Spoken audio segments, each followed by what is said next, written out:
Muy bien, vamos ahora a mostrar un poco cómo se realiza la codificación de, de los datos de acuerdo con el fenómeno elegido. Entonces, hemos elegido nosotros para este demo el fenómeno de la sibilante, ¿sí? Que es, en este caso, la pronunciación de la S al final de sílaba como una sibilante, como en el caso de, por ejemplo, asma, o como una aspiración, en el caso de asco, en vez de asco, ¿no? Entonces, esa es la variable dependiente, la sibilante que se realiza o bien como sibilante, asma, o como aspiración, asco, ¿no? El asco. O hazme reír, por ejemplo, ¿no? Entonces, esa es la variable.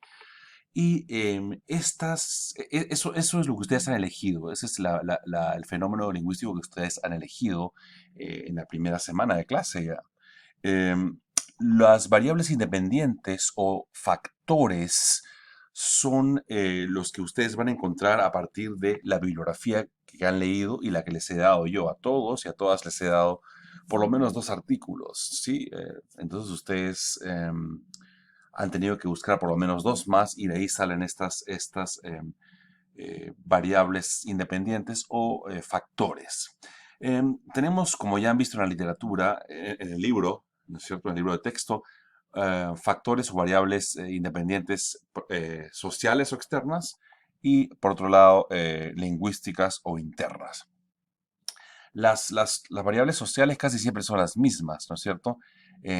Género, educación, en este caso estilo. Como ustedes han entrevistado a una sola persona, no tiene sentido poner género o educación, porque es solamente una persona la que tienen.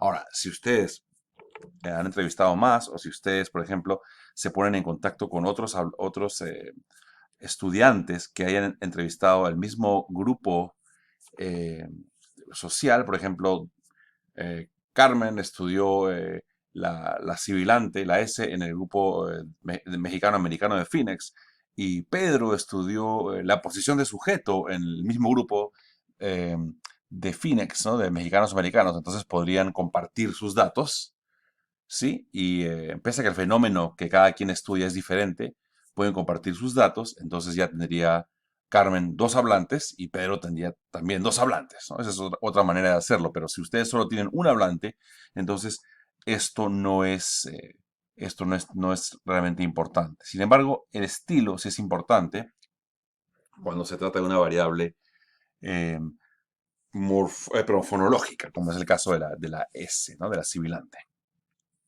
Entonces, repito, este es el fenómeno que ustedes han elegido y estos factores o variables independientes son las que salen de la bibliografía que ustedes han leído. ¿Sí? Entonces, repito, están los externos y los internos.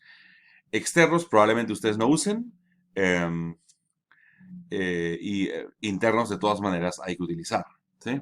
Bueno, entonces, en este caso de la S, de la aspiración de la S, ¿no? De la sibilante, hemos elegido dos fenómenos, perdón, dos factores lingüísticos o internos, la posición y el morfema, ¿no? O sea, si la S o la sibilante ocurre ante consonante, ¿sí? Como en el caso de, que ya dijimos, asma, ¿no es cierto? Si ocurre ante pausa, por ejemplo, cuando uno dice ya no quiero más, ¿no? Y ahí se acaba. O si ocurre ante vocal, ¿no? Por ejemplo, como decir más allá, ¿no? Más allá. En ese caso está ante la vocal. ¿Sí? Bueno, y morfema quiere decir si tiene valor morfémico o no. Recuerdan ustedes que hablábamos de la hipótesis funcional y en la prueba anterior que ustedes han tomado se hablaba de la hipótesis funcional. ¿Por qué? Porque las eses representan morfemas. ¿Sí? Las eses pueden representar morfemas de número, como en el caso de niños, pero también morfemas de persona y número y otras cositas más, ¿no? En el caso de los verbos, por ejemplo, tienes en vez de tiene, ¿no? Tienes es segunda persona singular. Entonces, esos son casos en que hay morfema, valor morfémico. En cambio, en una palabra como, qué sé yo, López, donde la S final la pronunciamos como S en América Hispana, ¿no? En España sería López, diferente, pero en América Hispana, ese final de López, esa sibilante final, no tiene ningún valor morfémico. No es plural, no es persona, no es nada. Entonces, cuando ya tenemos este coding chart, ¿sí? Lo que hacemos es sacar de nuestros datos, de lo que hemos transcrito, ¿sí? De las transcripciones y pasarlos a nuestro Excel. Entonces, el Excel es lo que tenemos acá, ¿sí? El Excel es el, el- el, am, el, la herramienta que vamos a utilizar nosotros para clasificar, codificar nuestro corpus y para poder usarlo en el programa SPSS, ¿sí? Por lo pronto, para esta semana, solo necesitamos que ustedes me den el coding chart, ¿sí? Entonces, repito, el coding chart es la variable dependiente, es lo que ustedes han escogido como tema, y las variables independientes son los factores. Repito, en el caso de ustedes, probablemente no haya factores sociales porque solo tienen una persona. Y si tienen solo una persona, entonces va a haber solo un factor, ¿no es cierto? Si la persona que han entrevistado es male, entonces van a tener solamente male. Si es female, van a tener solamente female. Entonces, estos factores solo se usan si uno tiene por lo menos dos personas. Si hay una sola persona, no se usan.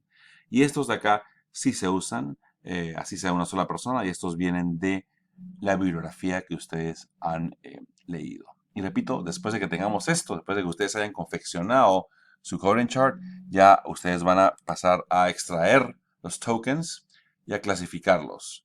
Em, cada factor o variable externa tiene perdón, variable independiente tiene su propia columna, ¿no? La sibilante, el género, la educación, el estilo, la posición y el morfema, que son exactamente los que tenemos acá, ¿no? Sibilante, género, educación, estilo, posición y morfema. Pero repito, para esta semana solo necesitamos que hagan este coding chart, ¿no? Si se quiere, esta convención de codificación. Eso es todo.